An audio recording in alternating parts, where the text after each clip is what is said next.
didn't mean to come here with expectations, but in some ways I thought if it was my family that I would hate that bird, but I would just hate that bird. No, it's not the bird. I mean, that bird didn't do anything to anything. You know, if we can keep it going, I mean, that's what he set out to do. Let's keep it going. They think about Jim's death. Any of the military. Like the death of a soldier. Where would you be sitting right now if we would have lost all those soldiers in World War I, World War II? That he died protecting us. You know, if it's only one species, well, then it's going to be another species and another species and another species. Next thing you know, you walk out in the morning and it'll be quiet.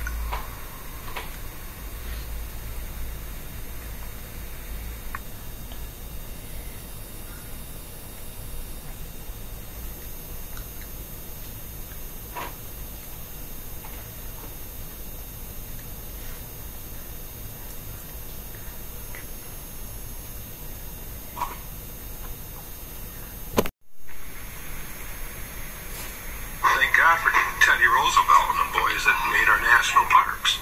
Imagine if we didn't have those. It costs money, it's painful, blah, blah, blah. You gotta have the guts to do that. And Jim was really that kind of guy. Well, that is convincing. Yeah. But, I mean, do you agree for him? Then I asked the mom. What can I say? The birds are coming back, but the light was gone. So why bring it up again? It's done. You can't bring it back, so you have to live with it, but there's always a hole in your heart. Something that none of us will ever forget forever. And don't ask me any more questions, please.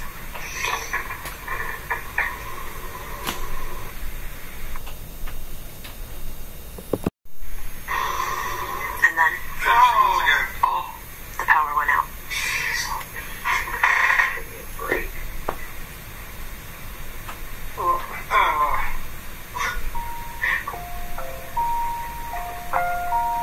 We go home and get the generator.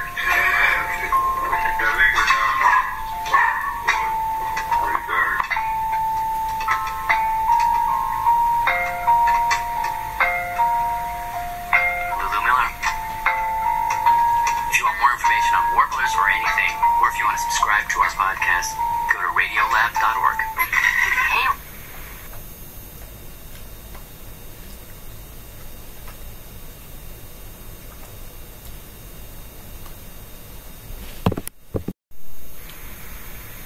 Radiolab, this is Gretchen Korsmo, and I'm sitting in Oakland, California, looking out over beautiful Lake Merritt. Radiolab is supported in part by the National Science Foundation and by the Alfred P. Sloan Foundation, enhancing public understanding of science and technology in the modern world.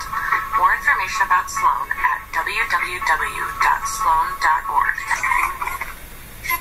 Hello, I'm Robert Krulwich. Radiolab is supported by Harry's, the razor company started by two best friends who believe a great shave should not cost a fortune. Harry's makes high-quality razor blades and sells them online for half the price of the leading brand. Harry's is so confident in the quality of their blades, they want you to try their shave set for free. Just cover shipping when you sign up and go to harrys.com/radiolab. That's harrys.com/radiolab. Hi, I'm Robert Krulwich. Radiolab is supported by ZipRecruiter. When you own a business, if you want to find the perfect hire, well, then you need to post your job on all the top job sites, and now you can. Thanks to ZipRecruiter.com, you can post to 100-plus job sites with a single click and have the highest chance of finding that perfect candidate you're looking for. Plus, you can instantly be matched to candidates from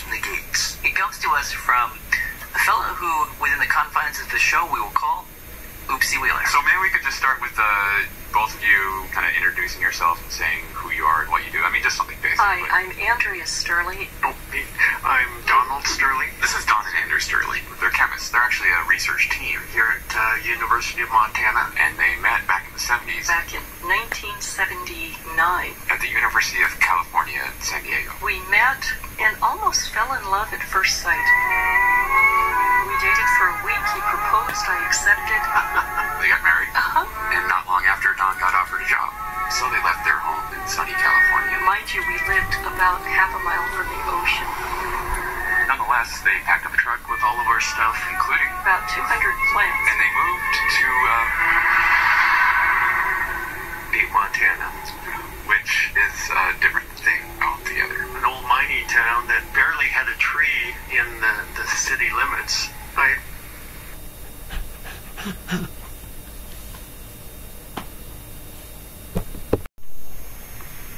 Don't know if you want to know Andrea's first impressions of Butte or not. Sure.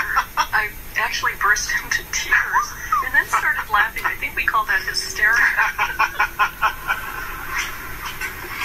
Yeah, the beauty stand used to be up on the hill over here when this was an operating pit.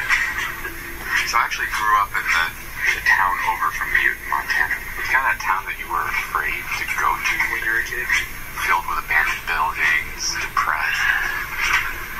And actually, if you walked through town, right there, right next to the middle of town, I don't remember exactly where it was. I remember being is in this the late enormous 70s. open wound on the hill, like Oh, wow.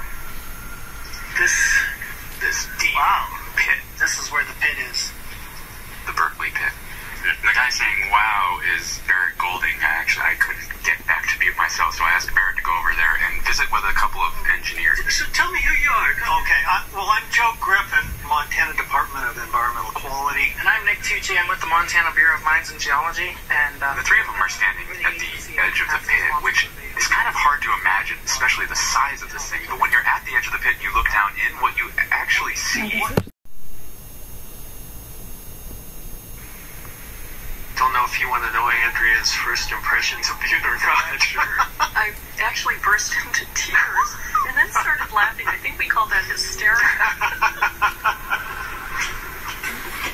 Yeah, the beauty stand used to be up on the hill over here when this was an operating pit. So I actually grew up in the town over from Butte, Montana. It's kind of that town that you were afraid to go to when you were a kid. Filled with abandoned buildings, depressed. And actually, if you walked through town, right there, right next to the middle of town, I don't remember exactly where it was. I remember being is this in the late enormous 70s. open wound on the hill, like oh, wow. this deep pit, This is where the pit is. the Berkeley pit. And the guy saying "wow" is Barrett Golding. I couldn't get back to Butte myself, so I asked Barrett to go over there and visit with a couple of engineers. So tell me who you are. Okay, well, I'm Joe Griffin, Montana Department of Environmental Quality. And I'm Nick Tucci. I'm with the Montana Bureau of Mines and Geology. And The three of them are standing at the edge of the pit, which is kind of hard to imagine, especially the size of this thing. But when you're at the edge of the pit and you look down in, what you actually see is How can you convey what we're seeing? this enormous lake, kind of. well, it's 40 billion gallons of water, which is a lot of water. It's one of the larger lakes in the United States. Just carved into this hill? Yeah.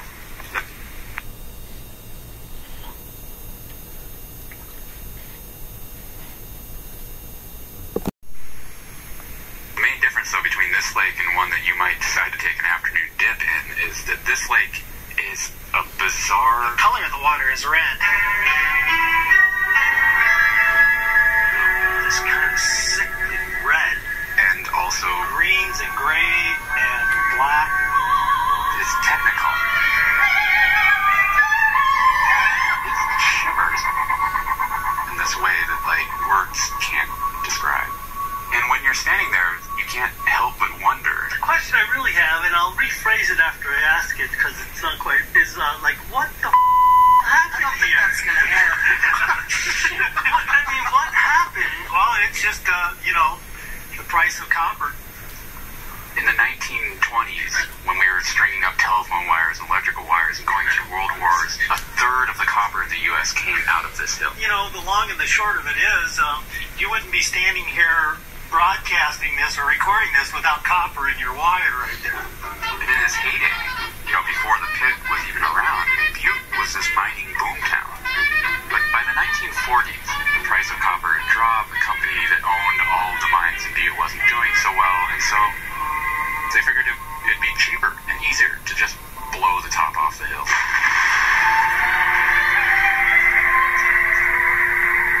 But things just kept getting worse, and by 1982, right around the time when Don and Andrea were coming to town, taken over the mines completely shut down. When they shut the pit in early 1980s. But here's the thing, while they're actually mining, they keep all the groundwater pumped out of there so that it's dry and they can work, and when they shut the mines down, they shut off the pumps.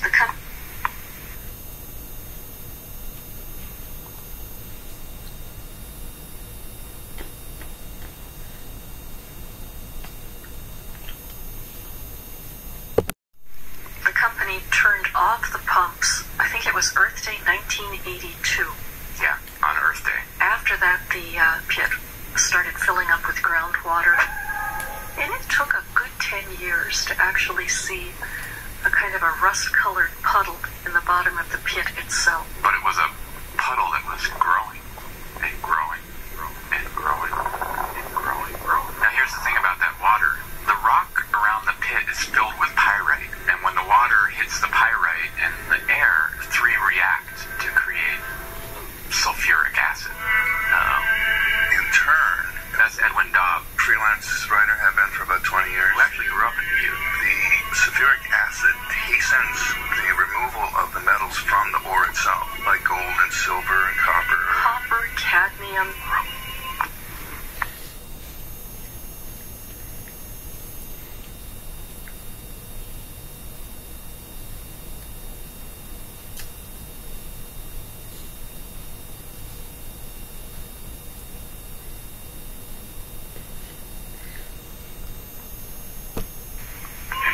Zinc, iron sulfate, Arsenic.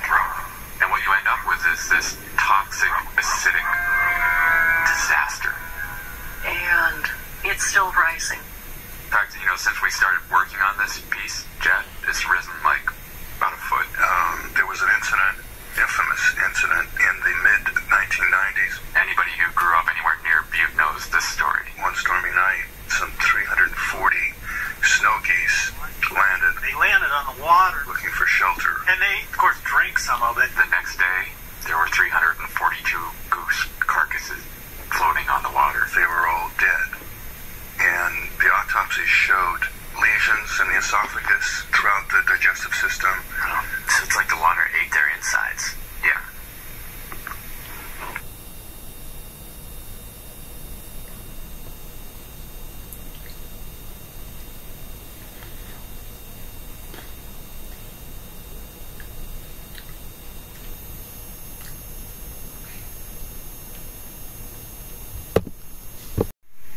Were you struck at all, like, upon arriving there? Did you actually kind of go visit the mine, the old mine site? Avoided it like the plague. We were two staunch environmentalists, and the idea of living in a mining town was so completely foreign. And when they first showed up in Butte, Don and Andrew, they were kind of struggling to fit in at the university because they're trying to study this little microorganism, A sponge in Bermuda, but they're in Butte. landlocked Butte, Montana. To make matters worse, when they took off for a year on sabbatical, Our college accidentally unplugged a refrigerator, destroying all of our samples. oh my god, Desperation. definitely. We had no funding. We decided we just needed to start over. But one day, A scientist named Bill Chatham came into their lab. with a piece of wood, and on this wood there was some green slimy stuff. He says, you won't believe this, but I found this stick with the slime on it in the pit.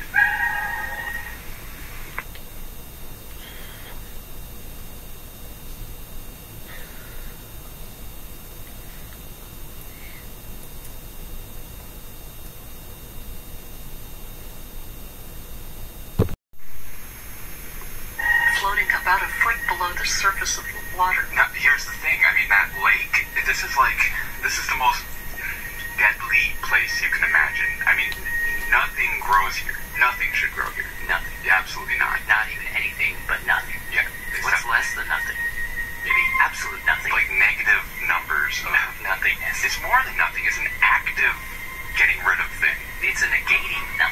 know how there's love and hate? This is not a lack of love, this is hate. Okay, but they got together with some colleagues, they looked at the slime, and they realized, against all odds, this stuff was alive.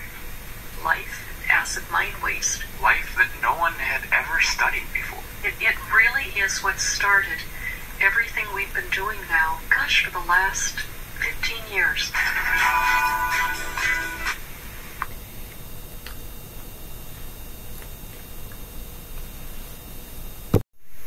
So far, we found virtually hundreds of compounds, organisms that were growing.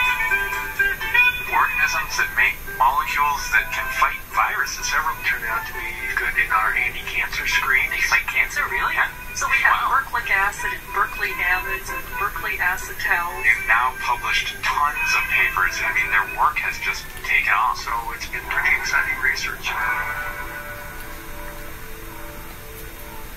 But then they told me this story that totally took them by surprise. It was about a year after they first started looking at the pit water. We found this sort of a sticky, opaque, thick, gooey, black organism. Then they noticed that weirdly, if you put this little guy into a thing of the water from the pit, It actually absorbs the metals in pit water.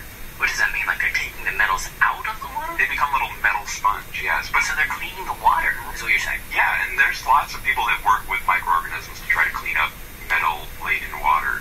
But usually these things take in maybe like, I don't know, 10-15% of the metals.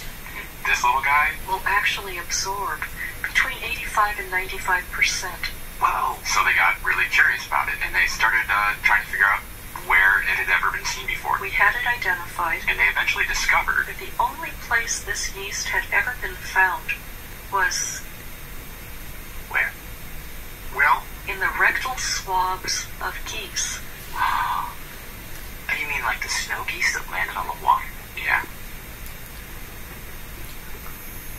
The geese left a little something behind. A present.